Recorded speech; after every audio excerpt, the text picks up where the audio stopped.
মিন্টু ভাই, আপনি আমাদের সুযোগ সাকিব স্যারের উদ্দেশ্যে কিছু একটু বলেন। সামান্য না, ও কিছু বলবে না, আমি বলবো আজকে। ও তো বিদায়ী অতিথি।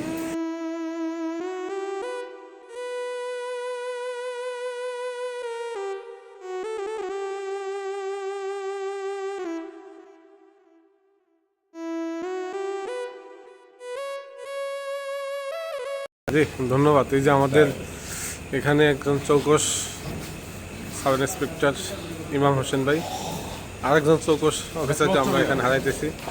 এই যে আমাদের মিন্টু ভাই, মিন্টুদা নামে পরিচিত। আমার সে ফেসবুকে সে ভাইরাল।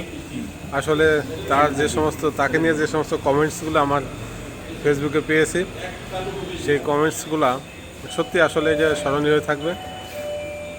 এই যে এরা হচ্ছে আমাদের যে মিন্টু ভাই এবং ইমাম ভাইকে বিদায় দেওয়ার জন্য বা তার সাথে একটু স্মৃতিচারণ ধরে রাখার জন্য তারা সেলফিতে আসছে এখানে। দেখি এই যে আমিও আছি সাথে, চমৎকার লাগতেছে। এই অনুভূতিটা তাদের কেমন আমাদের ছেড়ে যাচ্ছে, আসলে খুব কষ্ট লাগতেছে। একটা নতুন কর্মস্থলে গেলে আবার এই পরিবেশটা আবার করতে একটু সময় লাগে। ধন্যবাদ।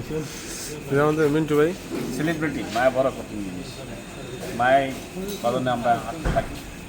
দীর্ঘদিন ছিলাম আপনাদের পাশে, চলে যাচ্ছি, খুব কষ্ট হচ্ছে। হ্যাঁ, এটা আমাদের সার্কেল চলে আসেন স্যার, প্লিজ একটু আসেন।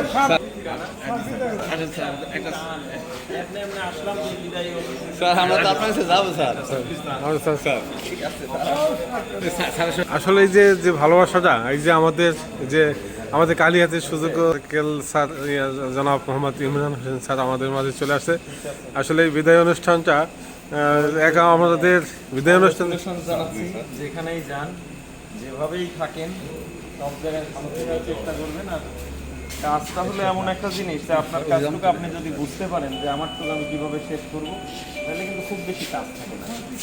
মিন্টু ভাই, আপনি আমাদের সুযোগ্য সাকিব স্যারের উদ্দেশ্যে কিছু একটু বলেন। সামান্য না, ও কিছু বলবে না, আমি বলবো আজকে। ও তো বিদায়ী অতিথি। স্যার একটু বলেন স্যার। মানে এই বিদায় তো অনেকই দিলাম, ঝাঁকে ঝাঁকে খালি বিদায় আর বিদায় আর বিদায়।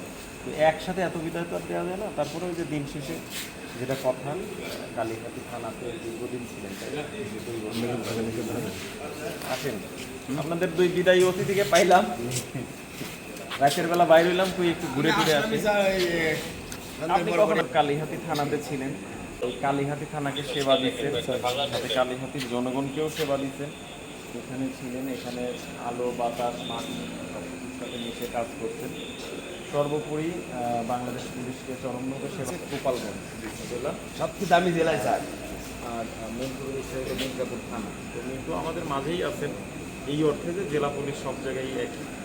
আর ইমামের জন্য শুভকামনা থাকবো, পরিবার পরিজন নিয়ে যেখানেই থাকেন সবার আগে নিজের সেফটি সিকিউরিটি, তারপরে নিজের কাজ সম্পর্কে সচেতন থাকা।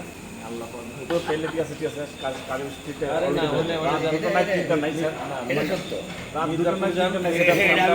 যখনই নক করছিলেন তখন মির্জাপুরে যে আপনারা